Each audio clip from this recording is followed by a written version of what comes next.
am here to tell you and show you how to customize and personalize a Bixie haircut.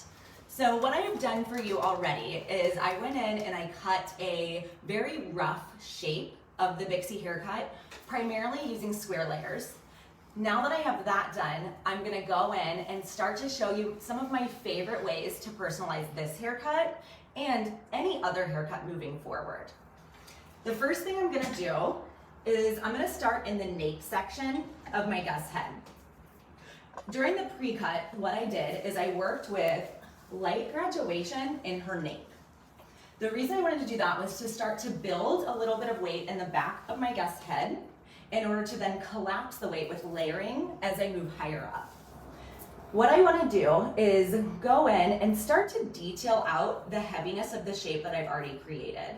To do so, I've taken the liberty to go in and take organic sectioning, so zigzag sections, to really break up any hard lines that I've already created within my cut. Once I have my zigzag sectioning done, I'm going to go in and start to pick up vertical sections of hair with light tension, and I'm going to go in with my shear coming from the top, working down, gently opening and closing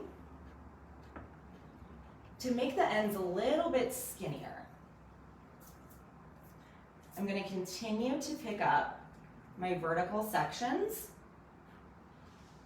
and slowly remove the weight on the shape that I've created. The reason I'm using organic sections is so that way I'm not creating any lines within the shape that I'm envisioning. When I think of a Bixie cut, I think of something that has a lot of weight released, a little bit piecier, and as far as the length goes, that's going to depend on the guest themselves and what we've talked about. In this case, specifically, my guest wants to keep a little bit of length, but wants to remove quite a bit of length within the shape. As I'm slowly removing this weight, we can start to see how the shape's starting to shatter a little bit. Once I'm comfortable with the amount of movement I've started to add, before dropping down my next section, I do want to go in and use a little bit of a channel cutting technique. Whenever I'm going to be channel cutting, what I'm doing is I'm taking my shear and keeping the stationary part of the blade. I'm going to rest it against the guest's head. I'm also going to have my guest look down and slightly tilt to the side. So that way I can get my body closer to the shape that I'm working on. Because of the shape, I want her perimeter to slightly come forward and hug her neck. And so in order to do that, I'm going to take the section I'm going to be cutting on and push it in the direction I want to see it live. Once I'm comfortable with the direction that it's sitting in, I'm then going to take my shear, rest my stationary blade against the neck of my guest, and slowly open and close my shear as I move down the section I'm cutting on. What this is doing is it is going to be creating an obvious disconnection within the length while also removing weight and enhancing the pieciness.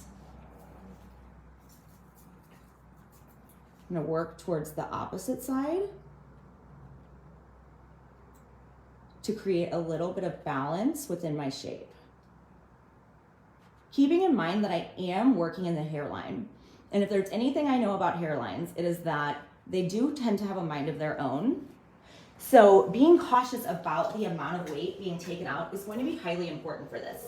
Because if I take too much weight out, what can happen is I can encourage the natural flips and kicks of an individual's hairline. So that's why I'm honestly going in and cutting on dry hair, so that way I can really have an idea of exactly what my individual guest's hair wants to do and how it wants to live. Now that I've dropped down my next section in the nape, I'm going to go in and continue with my slight twist and slide motion. You'll notice that I'm keeping the focus on the center of my blade. What that's going to do is, regardless of the shear that we're working with, the sharpest part of the blade's always going to be in the center. So when I'm working with a slide technique, it's important to make sure I'm using a sharp blade So that way nothing's pulling on my guests. Also, so that way that my guests can't hear it. Flip up this little guy that wants to keep falling out on us. Continuing to work on the left side first and then moving over to the right. One of the reasons I love to work on my left side first is because I personally am right-handed.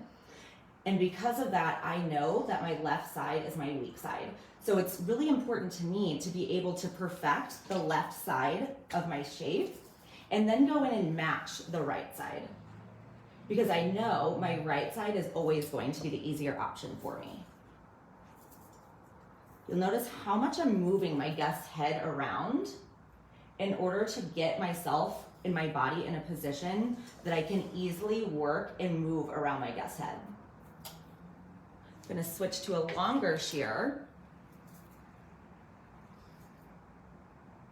The stronger the angle of my channel cut, the stronger the end result is going to be, whether my guest's hair is going to kick forward or kick to the side.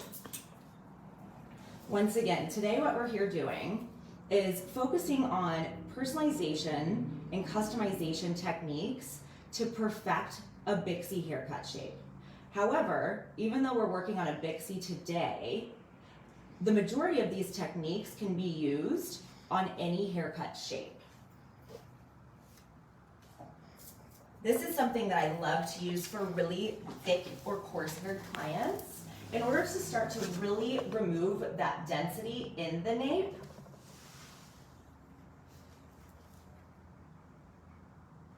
Once I am happy with the amount of weight I've removed, I'm then going to move past the nape and start working on the interior of my shape. The way that the interior was created originally was working with square layers. So when I comb out, we can see that we do have a heavier shape. Because of this, I want to go in and I'm going to utilize a couple of different personalization skills to showcase different ways that I like to remove weight in my haircuts. So the first thing I'm going to do is I'm going to section out the top half of my guest's head. When I say the top half, what I'm focusing on is everything that follows the parietal ridge. The parietal ridge is extremely, extremely important in a haircut because what it does is it's going to separate the top half and the bottom half of the head. The hair that lives on the top of the head is going to react a lot differently than the hair that lives below it. The hair below the parietal ridge is going to fall naturally.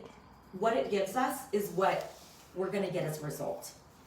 When we're speaking to the top half of the head, that's going to have to travel over the round of the head. So understanding these really specific parts of the head shape is the first step to really customizing and personalizing a shape for the guests in our chair, because no two guests have the same head shape. Once I have sectioned out my horseshoe section, now I'm going to be focusing on what I like to call zone 2 of the haircut, aka everything above the nape and below the parietal. As we can see, the shape's fairly heavy to start with. I'm also working around the ear. In this case, I want to see the ear carved out a little bit more, so that gives me options. The first thing I'm going to do is I want to release weight while I'm cutting a little bit of length. And in order to do so, I'm going to be working in horizontal sections, pulled out at a 90-degree angle from the head, because I know that whenever I'm using a layering technique, if I'm working at a 90-degree angle, that is automatically going to start removing weight from my shape. I also want the overall shape to be very soft and whimsical, lived in. So in that case, I want to make sure I'm not going in and creating any heavy lines. Pulling straight out from that 90, I'm going in with a deep point cut technique, utilizing my ring finger to stabilize my shear so that way it's not just free in the air. As I'm starting to remove that weight, we can already see how this is starting to soften the shape around the ears. I'm going to continue to work with horizontal 90-degree sections and deep point cutting around the head. So I'm working with a moving guide.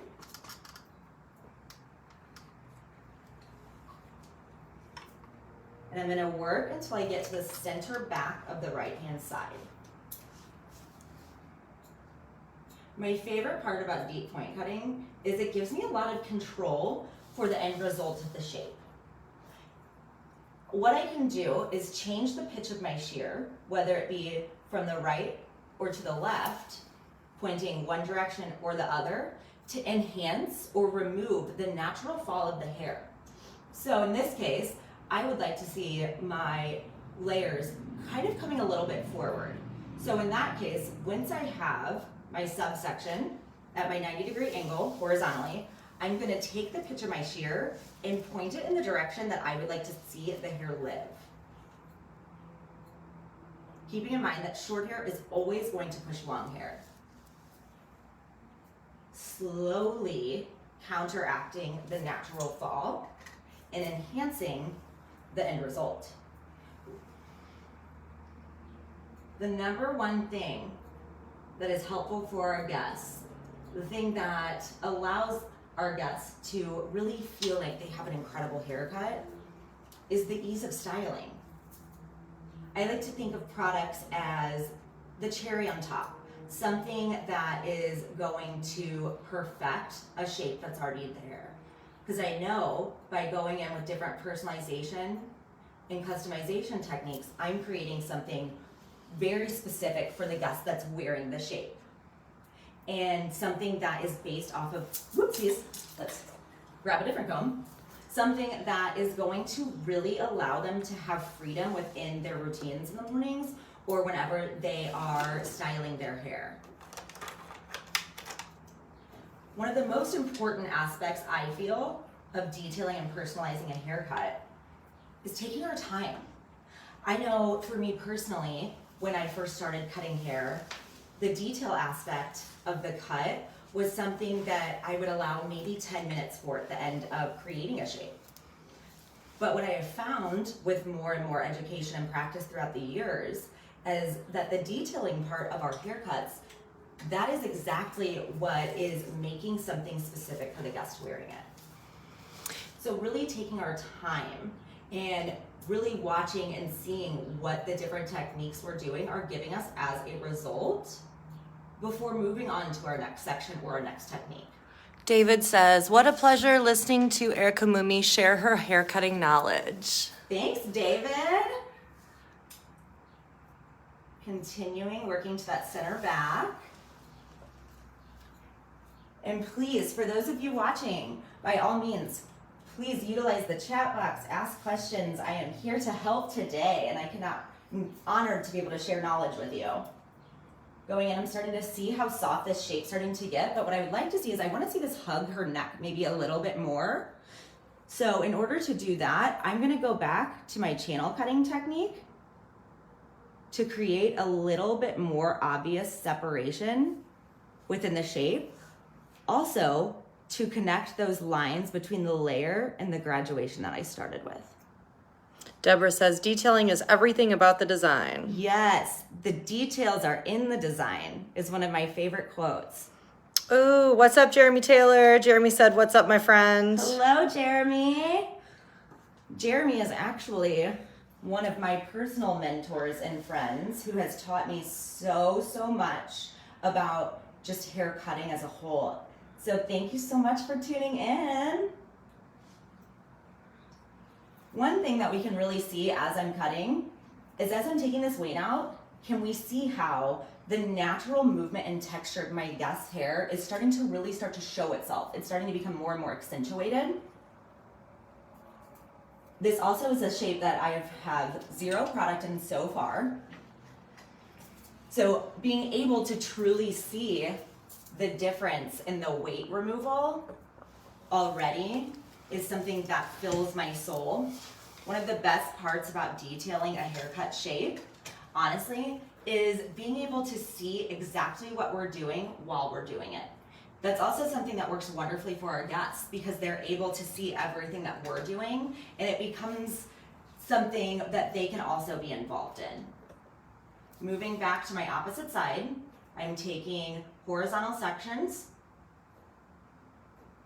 at a 90-degree angle with a deep point cut. Because I do want the hair to live towards the face, you'll notice that my shear blade is directed towards the face, because whichever direction the tip of my shear is pointed is the direction it's going to be encouraged to live. So I'm going to tilt slightly forward, only focusing on this front half, so that way I'm not cutting on the hair that's elevated above 90 degrees because I have turned my finger and hand placement.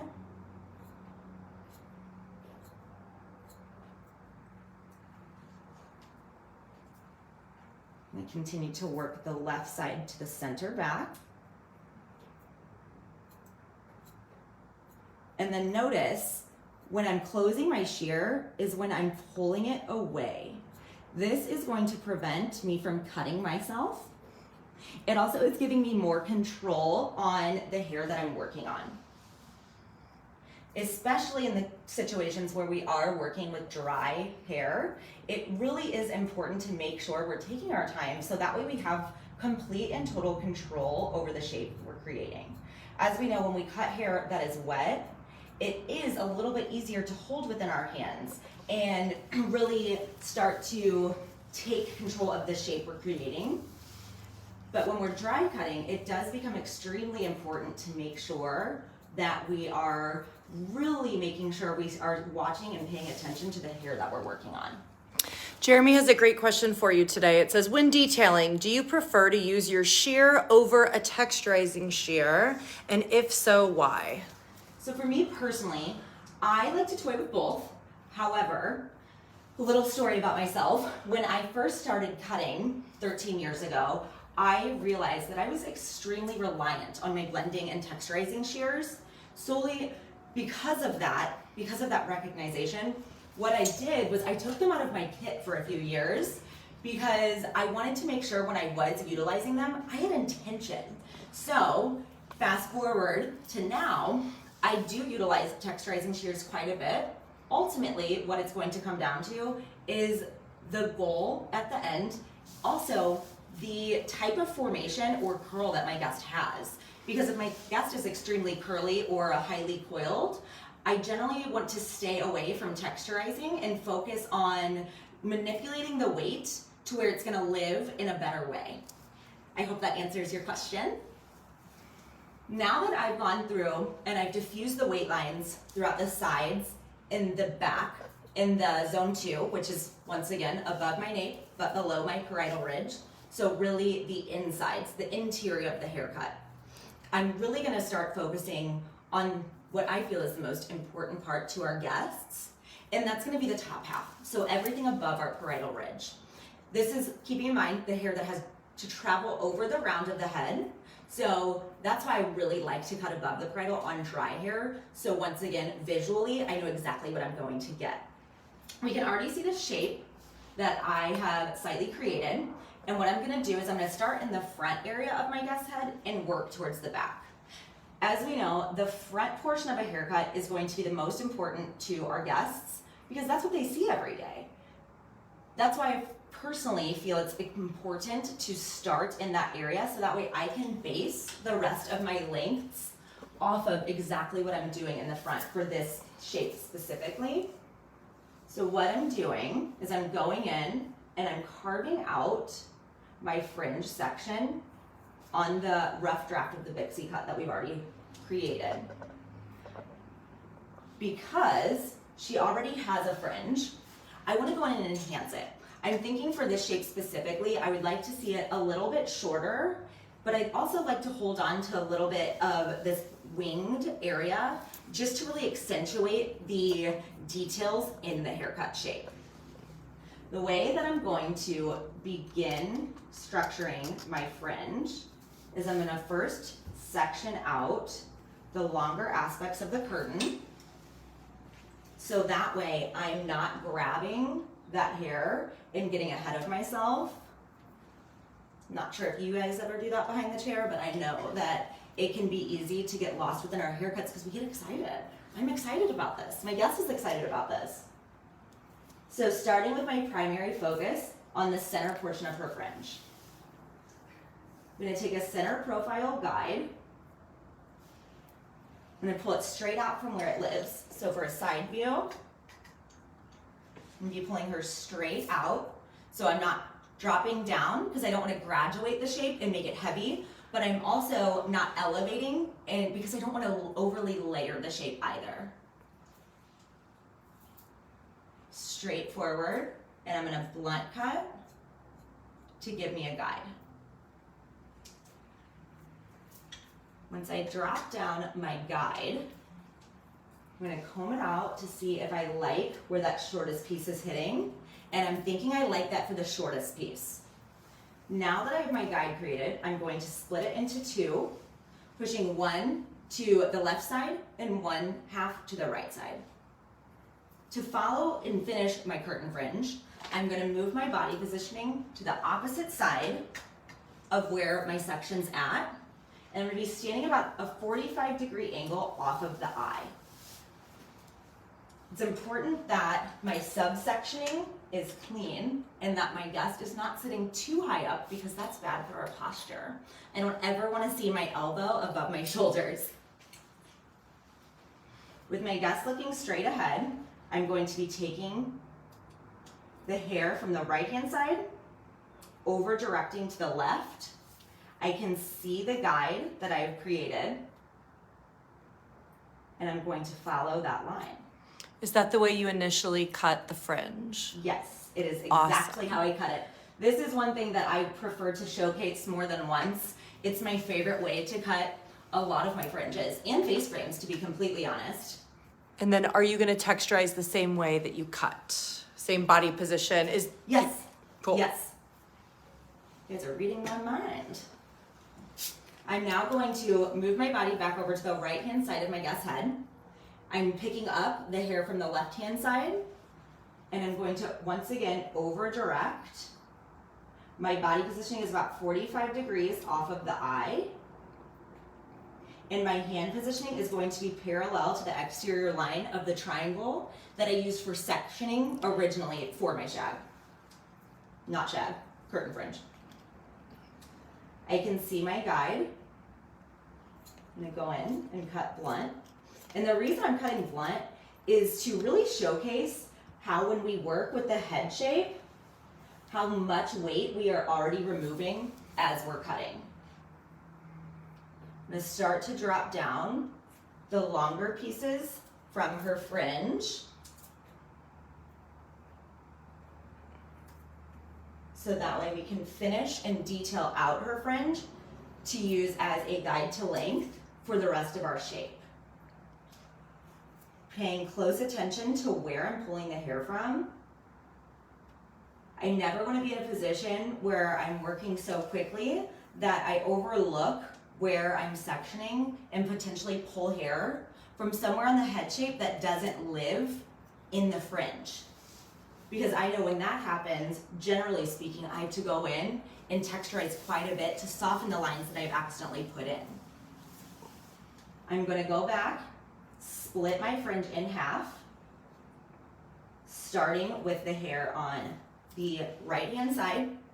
I'm going to move my body to the left, 45-degree angle off of her eye, keeping my hand positioning parallel with the exterior line of my triangle for the fringe. I can see my guide. This time, I'm going to slightly change my hand positioning to be elevated up a little bit more in order to keep a little bit of extra length for that tail of the fringe. So what I'm doing is adding a little bit more disconnection. We had a question from Jennifer about the parting in the top and if it was a triangle or a circle. So I'm going to zoom in for you. We are working off of a triangle. The highest point of our triangle is starting right in front of the highest point of the head, not directly on the highest point, because right in front of the highest point of the head, where the head starts to round down, that's going to allow the hair that lives there to only live forward. That way we're not ending up with hair that we've cut as a fringe maybe, that's living as a layer on the side. It's also important to make sure that my triangular section is extremely clean, because that's what I'm using to base and understand exactly where my hand and body positioning needs to be. So if you look, you'll see my finger positioning is parallel with the triangle parting. That's telling me I know exactly where my body needs to be because I want them to be perfectly parallel. I also like to double check with my comb to create a slight bridge, is what I like to call it. So taking the flat of my comb, placing it on the line of the parting, and then making sure my hands are parallel by making sure that comb is in a straight line, aka a bridge. Awesome. Jennifer, hopefully that answered your question. If you have any follow-up. And then Jeremy asked, does this work on all hair formations? This does. This, as I said previously, is my go-to favorite way to create a fringe that's going to be shorter in the center and longer on the sides. The one thing I would change up is if I'm working on a high formation, so if I'm working on one of my coiled or highly curly gusts, the one thing that I would do different is my tension's going to change. Also, depending on the density of that gust hair, the elevation might change a little bit. Or I may over direct a little bit more to hold on to a little extra length, depending ultimately on the shape that I'm creating. But at the end of the day, yes, same breakdown, just a little tweak in the tension. Awesome. And Kellen said, coolest way to check positioning and nice tip for proper elevation from JT. Awesome. Okay, so now that we have another rough draft of our fringe, she's already super cute. I probably don't need to detail a ton, but that's what we're here for today, so that's what we're about to do. My favorite way to go in and detail out a fringe is using twist cutting. And whenever I utilize twist cutting, the reason I'm using it is to direct hair to live in a specific area that it maybe does not on its own. So going back to the short is always going to push long. It's always going to be something extremely important in a haircut, but it's especially important when we're detailing a haircut. I'm going to take a narrow sliver of the exterior portion of my fringe to work on first. I'm then going to comb everything else out of the way, so that way I'm really, really straightforward about the hair in my working space. Because this is going to be what I like to call the tail of the fringe, I know I want it to kick back away from her face. In order to do so, I need to make sure that I'm cutting the hair that's on the inside of the fringe rather than the outside. If I were to cut a shortest piece on the outside, that's going to give me something very similar to a Christmas decoration, where it's there for visual effect, but not really serving a purpose. So if I flip my fingers, what that's going to do is it's going to expose the inside of the haircut. This is where I want my shortest pieces to push my longer pieces on top in order to kick it out away from the face. So to break this down, I'm taking my 2 piece fingers with my palm facing away from me. I'm then going to flip them up to point into the air, making my palm exposed facing myself. I'm then going to move a little bit further down the section I'm cutting on, so that way I can ease up my tension. And I'm gonna come in with my shear. I'm gonna slowly open and close as I'm working down. So that way I'm not removing a ton of length, but we can already see as I drop that section how it's really starting to kick back. But what it's also doing is it's removing a little bit of weight at the same time, so that way my fringe doesn't end up super heavy. Because once again, the Bixie cut, or I like to call it a pixie bob hybrid, is a very cute, playful, fun-loving haircut. And when I think of something that's going to be playful, I think of a shape that's going to have a lot of movement and a lot of softness to it. I'm going to continue utilizing this technique until I reach the center of my gust part. And then I'm going to switch to the opposite side and switch up my body positioning. Keeping in mind my elevation, you'll notice that my elevation is not lifted, because once again, with elevation, we give ourselves a little bit of layering.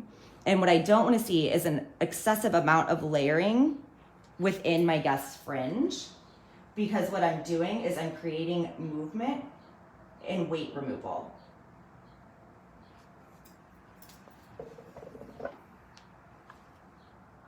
Now that I'm looking at the side, I'm liking the way it's living. I like the angle it's being directed to, but what I would like to see is maybe a little bit of weight out of it.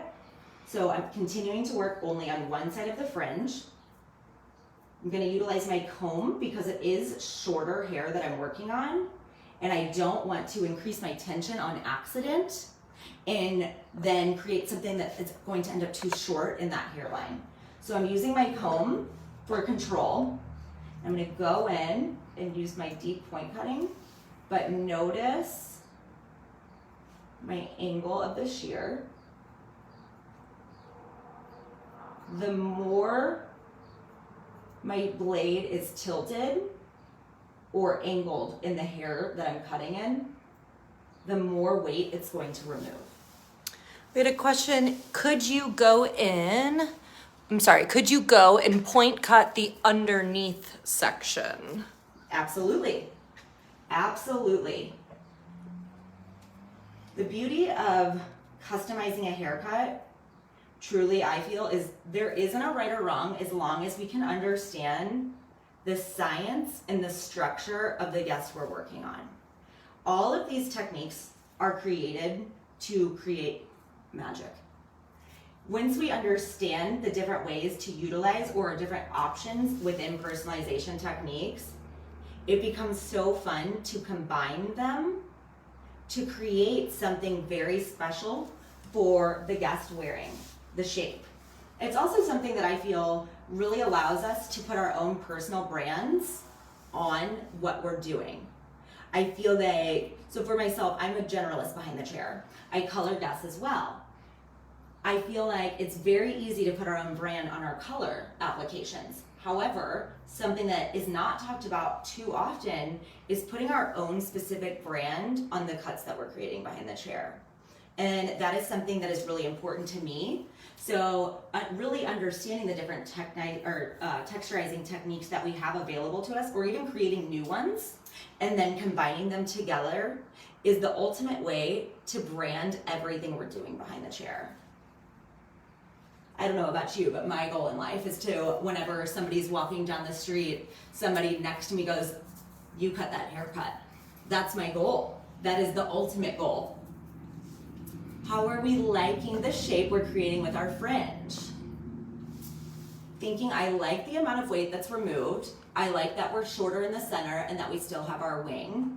So now that we've created a good shape for our fringe, I'm now going to move into our last section, which is everything that lives above our bridal ridge, our horseshoe section. I'm gonna give you a little view of the shape that's created in here. I intentionally did create a heavier shape to begin with, so that way for you on the other side of the camera, you can really see the impact of these different techniques that we're using today.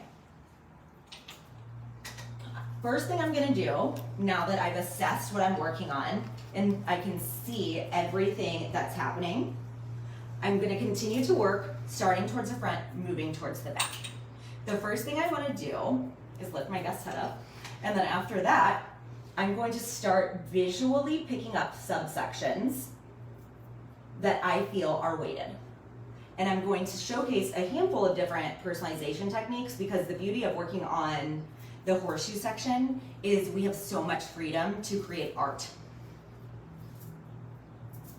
It also allows me to know that I'm working in the right aspect of the head the whole time I'm doing it. Now when I lift this section up, we can see the weight to it. We can see that it's heavy. I don't hate the length though. So in order to remove weight or remanipulate the weight, but keep that length, I'm gonna go in with what I feel like this week is my favorite personalization skill, which is back cutting. I'm gonna start doing it very slow, and then we'll speed it up. So I'm taking my shear with my blade open. I'm going to start at the end in the underneath section of the hair that I'm cutting, and I'm going to be pushing my shear towards the head, almost closing my blade all the way, about 3/4 of the way as I push in, and then reopening as I pull back out. In a way, it's kind of similar to teasing the hair or back combing the hair. And what this is gonna do is slowly start to remove internal weight that's on the internal part of the haircut, but leaving the length that I decided on before we got started. So even with that one piece, we can see a massive difference between here on the haircut and here on the haircut, or at least I hope we can. I'm gonna continue to pick up subsections to continue to utilize my back cutting technique. And I'm stopping based on where I like to see that length at. Because ultimately, this is a technique that's going to primarily remove weight, but also take out a little bit of length. So going into my original shape, I knew I wanted to keep a little bit of length on it, which is why I kept the shape a little bit stronger to begin with. You can already see how much this technique's starting to collapse the shape that we put in. Another thing that's interchangeable with this technique specifically is you'll notice if I want to take even more weight out, I can continue to move and change my elevation and over direction as I'm cutting to remove double the amount of weight. So let's do that here in the back where she's got a really heavy weight line, just for visual fun. I'm gonna pick up my subsection, making sure I'm grabbing that hair that was originally in my horseshoe section. Pull everything straight out. I'm gonna go in with my blade and slowly lift. The more this is practiced, the more it will become just a nice fluid motion. But looking at that, compared to the opposite side where we still have a heavy weight line, we can see just how much weight this is taking out. Honestly, this is one of my favorite techniques for long layers, to diffuse a little bit of weight. There's hair in my mouth. Please excuse that. It also works really wonderful on maybe a one-length bob for somebody that is extremely thick-haired or has a lot of hair in their nape section. This is a really wonderful way to collapse the density without adding in graduation. It also is really easy to replicate when our guests come back in for another haircut because we're still working with the head shape. I'm still breaking down the haircut in the same subsections as I created it in. So I have that control, and when I have control, I can replicate. This is a great question, Erica. Kellen asks, what are some signs to look for when there is too much texturizing? Sometimes I can get a little heavy-handed. I feel you on that, because me as well.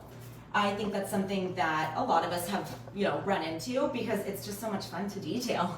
For me, one of the key indicators of when it's time to slow my roll or where maybe I should pump the brakes on my texturizing techniques are going to be when I start to lose control of the shape.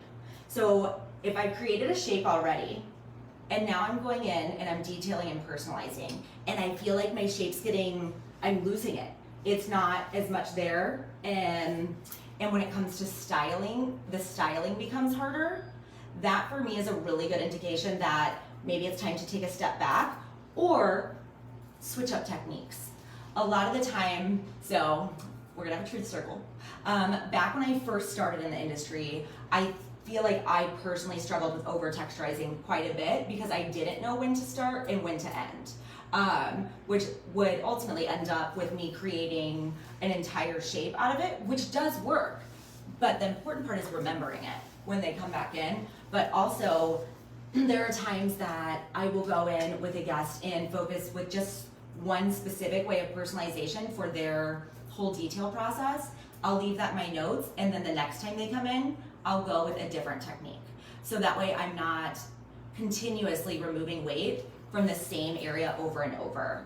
Another way to really start to see that it's time to slow down on the personalization techniques will be when the ends start to look too fine, or whenever we get that veil of a layer line maybe a little bit, because ultimately personalization is going to be removing weight. it is going to be another way to go in and create specific details in a haircut by making it thinner, by skinning it up. So in that case, when we think about whenever there's somebody with a finer hair type, we know that we can't go as much on the techniques with them because ultimately there's not going to be enough density to support a shape, whether it's in the perimeter or the fringe or even a face frame. But that doesn't mean that we can't texturize them. We just have to make that connection in our own brains to which kind of techniques are going to keep some of that weight in, which will actually bring me into my next personalization technique, which works wonders on our curly guests as well as our extremely fine haired guests. And what that is very simple. We're going to be picking up individual pieces of hair, once again, hair that's living above the parietal, and holding them close to natural fall and blunt cutting. The reason this is incredible for our curly folks is because you'll notice I'm not cutting at an angle, I'm cutting blunt. If I know that curl, naturally, the way that somebody with curly hair, the hair is gonna grow out of the head, it's gonna be at a 45-degree angle on the ends. So when we think about texturization techniques, generally they're done at a 45-degree angle. 45 minus 45 is 0, my friend. Therefore, that means there's no hair left on the ends to detail out. So when we're working with a finer or curly texture, to see those specific pieces of detail, going in and blunt cutting little sections are going to visually give us pieces within the shape to be detailed without having to thin out. It becomes more of a manipulation of weight. I hope that is something that can be used by all. That's something I've been toying with more and more recently on a lot of my finer curly hair guests, and I've been loving it. Now that we've gone and removed quite a bit of weight, my last step to the shape is going in and manipulating with my hands. I want to be able to see my guest's hair start to live in the places that we envisioned it for the shape. So in her case, we've kept her a little mullety. We've detailed around her fringe. We've got her longer wispy pieces here on the sides. And lastly, what I want to see, so I like to enhance this flip here, so that way it kicks out a little bit more. Also keeping in mind that she has the option to tuck and expose her ear. She can tuck everything and have more of a mullety fringe situation from the front, or she can leave it at natural fall with it kicking. Whenever I'm satisfied with the shape I've created, and the one thing I do want to do before we finish up is I'm going to use that channel cutting technique one more time on her left side. And because this side wants to live a little closer to her face, it seems, I'm going to take a horizontal section from above my parietal ridge, and instead of holding it out with my comb, I'm going to take it between my piece fingers and flip up, and I'm going to slowly punch cut, because now that it's flipped up, what this is going to do is it's taking those short pieces underneath the long and encouraging the hair here to flip out in order to really finalize my shape. The last thing I'm going to do is I'm going to grab two products, one being the Volumetric Spray from L'Oreal Professional. This is one of my favorite products from the line. This right here, it's made to be used on wet hair. However, I have found that it is incredible on dry hair. So because her hair is fairly smooth, more of my one formation, I need to create a little bit of texture. And sometimes I feel like the dry texture sprays can be not enough to really enhance that natural movement or that natural formation that may be in her hair that our guest doesn't even know about. So I'm gonna go in and get her fairly damp with the Volumetric Spray. Not to where she's dripping, but just enough to really force that separation of texture and piece her out. Taking my hands to really start to manipulate exactly where I want to see it live. I could then, if my guest is in a hurry, take a diffuser and show her how to place it away from her head to dry the volumetric spray, which will harden it up a little bit, but not so much that she can't run her hands through it. And then finally, we're gonna finish up with my favorite, the next day hair. And what this is a dry texture spray. I like to teach my guests to go in with their hands, place it on the top of the head, encourage separation, and do a scrunch situation, and then pump the product in rather than a full spray like we would spray a hairspray. I like to encourage some of that movement with the actual motion of the can, the way it sprays out on its own in the first place. Kellen says, love, love, love. I love, love, love you, Kellen. Great question. With a shape like this, would you recommend doing the cut prior to the color? Absolutely. So for me personally, I work with a lot of hair that's above the shoulders. Because of that, I know I want to make sure I can perfect that color to the haircut shape. So a lot of the time I will cut the shape first, then I'll color. A lot of the times I will go back and repersonalize at the very end just to perfect the marriage of the cut and the color combo for my guest. Awesome. And where can people learn more from you? So my name, once again, is Erica Lee Mumi. You can find me on Instagram at Erica Lee Mumi. I will put all of my information in the comments whenever we're done here today. But if you loved seeing anything that you learned today, you will see me at our L'Oreal Professional Academy in New York City in June, the weekend of the 5th and 6th, for the start of our brand new cutting certification. And then on the 13th, which is the day before my birthday, at the same location in New York City for my own personal built class, Customize Your Creativity. Both will utilize tons of the techniques that we learned today and even more. Both of those classes will also be working with all hair formations from straight to highly curly. So I really, really hope that you can join me. And if not, I will see you on Instagram. Thank you so much for your time today. I really appreciate it, and I hope that you love the Bixie cut. Thanks, Hairbrained.